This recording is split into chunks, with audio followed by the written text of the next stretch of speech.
في نهاية شهر ديسمبر سنة 2022 السعودية فاجأت العالم كله بصفقة من العيار التقيل وتعاقدت مع أحد أساطير كرة القدم وهو الدون كريستيانو رونالدو. وبعد فترة صغيرة بدأت كمان تتعاقد مع لاعبين كبار جدا ما شافتهاش المنطقة العربية قبل كده. السؤال هنا بقى ليه المملكة العربية السعودية فجأة ومرة واحدة كده صرفت الكم الكبير قوي ده من الأموال في المجال الرياضي وخاصة كرة القدم؟ ده اللي هنعرفه في فيديو النهارده. بس في البدايه كده لو لسه ما اشتركتش في القناه انزل بسرعه اشترك وفعل زر الجرس علشان يوصلك فيديوهات من دي كتير. ويلا بينا نبدا الفيديو.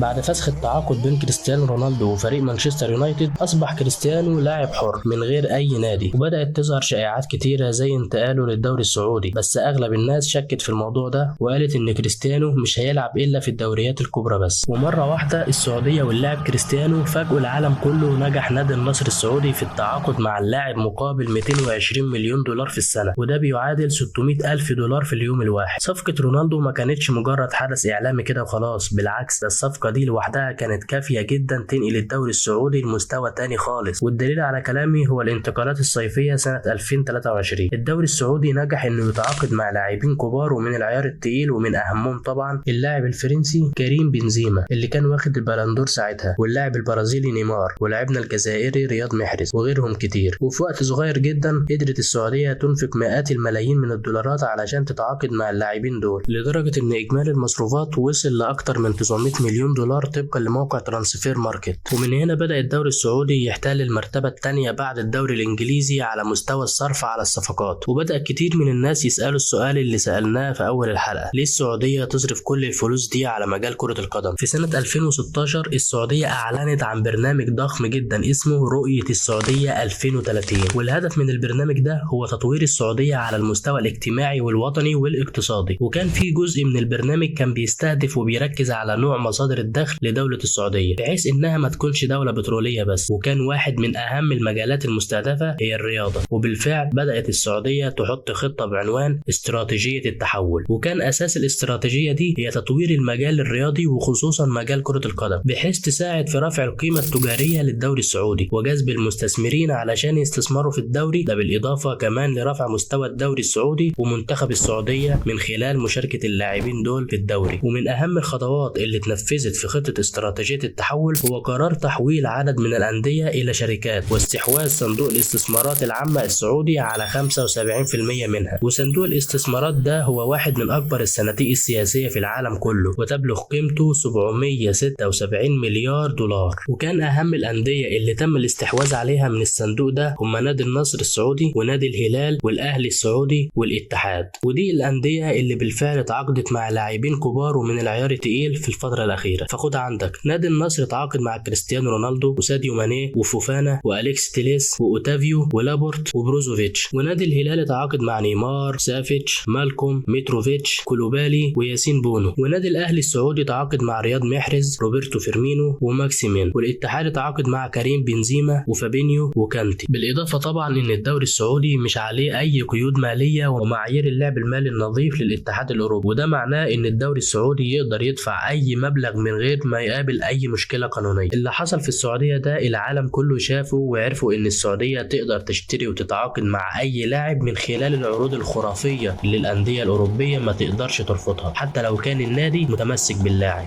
وده سبب حاله من الذعر بالنسبه لرئيس الاتحاد الاوروبي الكسندر تشيفرين، واللي انتقد استراتيجيات الدوري السعودي في التعاقد مع اللاعبين وقال بالنص كده ان ما تفعله السعوديه خطا، ويجب توجيه جهودهم في الاستثمار في الاكاديميات وتطوير اللاعبين السعوديين وليس شراء كافة اللاعبين المحترفين من دول العالم. وكمان لمح وقال كده ان اللي بيعمله الدوري السعودي ده مش بيختلف عن اللي عمله الصين. فكانت الصين في 2016 برضه كانت بتتعاقد مع اشهر اللاعبين في العالم، لكن المشكلة ان اللاعبين دول كانوا في نهاية عمرهم الكروي، وكان برضه بيتعاقدوا معاهم بمبالغ ضخمة، لكن التجربة دي حققت فشل كبير. وده لان اللاعبين اللي كانوا بيروحوا الصين كان هدفهم زي بالظبط كده اكنهم في اجازة بسبب اعمارهم الكبيرة، وما كانش فيه منافسة قد كده. زائد كمان ان الحكومة الصينية لاحظت ان في نفقات كبيرة ومعاملات مالية بتخرج بره البلد، وبدأت السلطات الصينية بالتدخل وحطت حاجة اسمها ضرائب الانتقالات على التعاقدات الأجنبية، بالإضافة لفرض قيود على الحد الأقصى للمرتبات، وده اللي خلى التجربة دي تفشل والصين ما قدرتش تستفيد منها بحاجة. ولو جيت تقارن بين تجربة السعودية وتجربة الصين فهتلاقي ان الدوري السعودي والكرة السعودية هي واحدة من أقوى المستويات في الخليج وقارة آسيا، سواء كان ده على مستوى الأندية أو المنتخبات. فالمنتخب السعودي تأهل إلى نهائيات كأس العالم في 6 نسخ من آخر 8 نسخ، وبقى من أهم المنتخبات العربية مشاركة في كأس العالم مع منتخب المغرب ومنتخب تونس.